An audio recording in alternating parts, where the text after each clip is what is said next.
He is here. It is time for Roske on politics. And folks, we got a new poll out today. Uh-oh. All right. All the kids gather on the TV. A new poll. A new poll is here. A new poll is here. So Quinnipiac University, a new poll. The headline is Sanders gains on Clinton in Iowa Democratic caucus.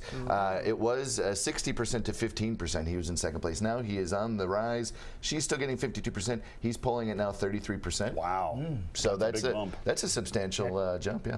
And over on the Republican side, Governor Scott Walker from Wisconsin is still in first. Trump is basically tied for second now, but the quote from the poll today is, as even more candidates toss their hats into the ring, the race has gotten even more muddled. That's what they say about the Republican side. He says Scott Walker is first. Is he officially in already? Hasn't even announced. He hasn't even announced. Okay. He was at the event earlier this year, right, in Des Moines, where he gave a great speech, apparently, and that kind of rocketed him. He was also the Harley right in front of me at the roasting ride. He gave a great speech. He was the only one wearing a T-shirt and a cap and jeans. Everyone's like, maybe a shirt with a collar. I don't know. Probably he knew what he was doing. But we're going to talk about Governor Bobby Jindal was just in town. He's actually still in Iowa. Last week, last Friday, he was at the house. He was at my little house. We chatted with him. Here is him talking about religious freedoms. I thought this was an interesting clip to show. Even those that may not agree with me on the definition of marriage, I hope they would agree with me that in America it is important we allow people to live their lives according to their conscience, according to their beliefs,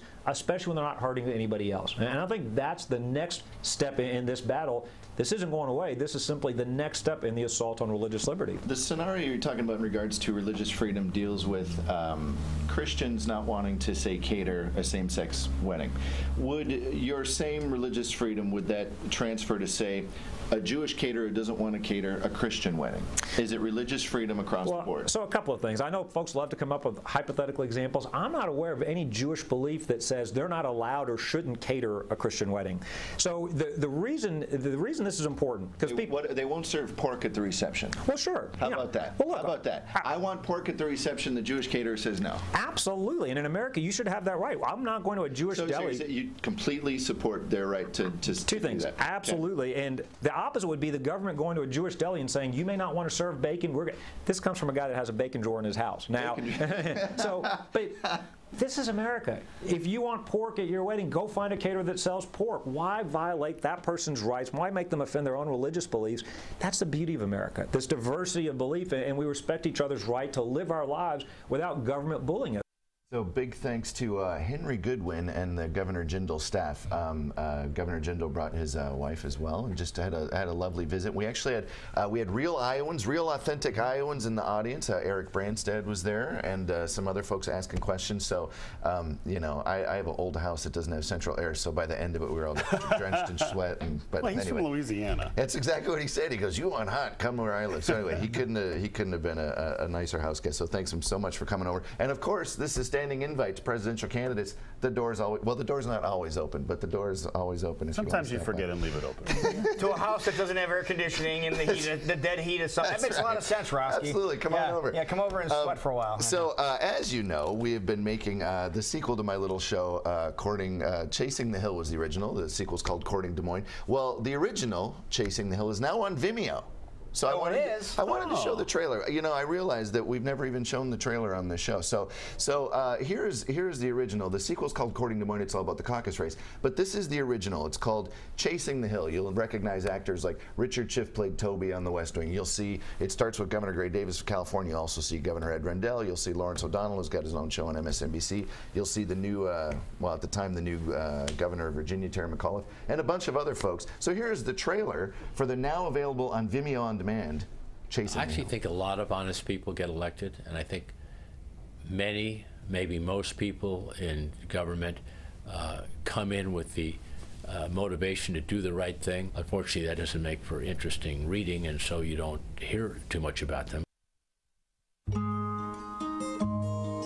Climb up the ladder. You made people feel better about themselves for believing in you. This is what my constituency loves about me, is I actually take action.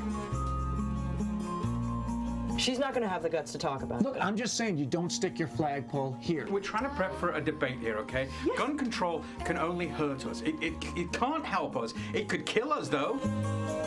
Really? I'm Rick Klein from Top Line, and I'll be moderating the last debate between Democratic Congresswoman Christina Ryan, Democrat Samantha Clemens, and former Republican Congressman George Berry. So is this meeting really confidential? I don't think anything anymore is really confidential. Kiss my... Whoa. That is out of line. I'm 12 points down with 4 weeks to go. We need big plays, not coffee clutches and best intentions. Yes, of course. I've raised $1 billion in American politics. I've done it. I've taken no pay. I've done it as a volunteer. Look, negative ads exist because they work. To fulfill their promise and be able to attend college without a mountain of debt. She's on stage. I want you to win.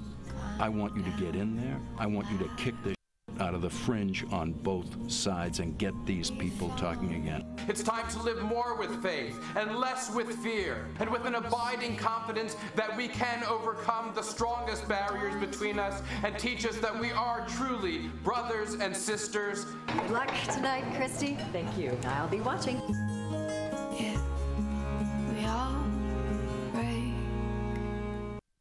And Melissa Fitzgerald, who was in there, she's the brunette actress. She was on The West Wing, and she is basically starring in Courting Des Moines. So she was here just a couple months ago filming, and we're filming again with her in D.C. and then out in California. So a bunch of exciting stuff going on, but you can watch it right now at Vimeo. Vimeo on demand. I didn't know they had it on demand. They just started it. Basically, if you go to chasingthehill.com, it'll take you to the page, and for a few bucks, you can watch it right there on your computer. Now, when's the new project going to be done?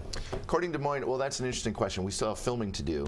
This fall, it'll be ready because obviously we want to ride the press wave of the caucus. So right now we're talking about late October, November, having it out, and then. Do you need a fat weatherman?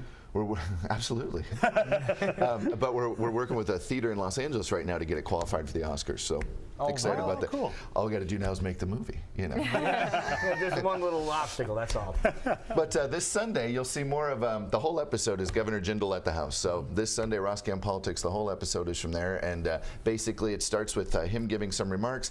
Then he and I chat for about 10 minutes, and then folks in our little assembled audience ask him some questions. So it's a nice little meet the Iowans. He said Eric had a chance to ask him a question too, didn't he? Eric Brent was there, talked to him about the renewable fuel standard, because that's the initiative that he's running right now. So they talked about that, and that was interesting. And for things to look forward to, you were able to sit down with another politician yesterday. Just yesterday, Senator Lindsey Graham and I sat down for what was supposed to be 10 minutes, ended up being a half hour at Smoky Row Coffee Shop. Oh. You know, he was actually going to come into the studio here, but you know, when I watch my own show, it's always more interesting to me when we do it at a different location, because you know, if you start tuning out what they're saying to you, oh, who's in the background, who's watching, and you'll see some funny stuff. Actually, the communications director for the Iowa Republicans came by to have a coffee with us, and apparently he told me, I haven't seen the footage yet, but he saw the cameras and went, oh, like that. So he said that should be fun. Perfect. All right, so you can watch it right here, right? You can watch your show right here Sunday mornings, 11:30, right on KCWI, and it airs on 2 other stations as well. And then, of course, the Des Moines Register.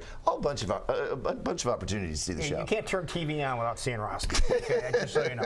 But it's a fun thing. Good job, man. It's 9:50.